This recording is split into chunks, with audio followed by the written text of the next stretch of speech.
শত্রু মুখ বন্ধ রাখার জন্য শরীয়তে কোনো দোয়া আছে কিনা অথবা কোনো আমল আছে কিনা?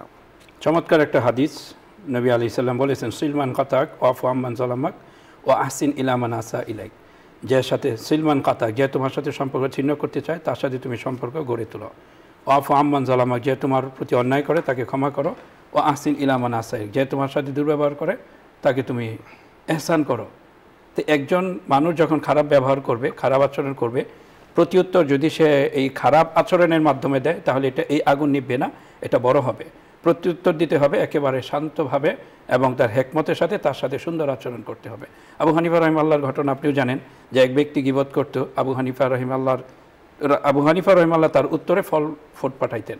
একটা সময় লোকটা শুধরিয়ে গেছে এবং এসে মাপও চাইছে যে আমি এত বিরোধিতা করতেছি, গীবত করতেছি, উনি তো তার প্রত্যুত্তর আমাকে ভালো ভালো জিনিস দিচ্ছেন।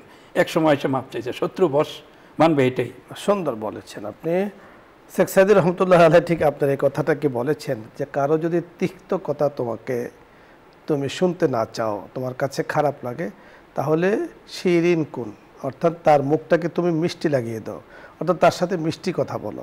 কারণ তিক্ত কথার দ্বারা কিন্তু দূর হয় না, ময়লার দ্বারা দূর হয় না, ময়লা দূর হয় কিন্তু পাক পবিত্র কথার দ্বারা।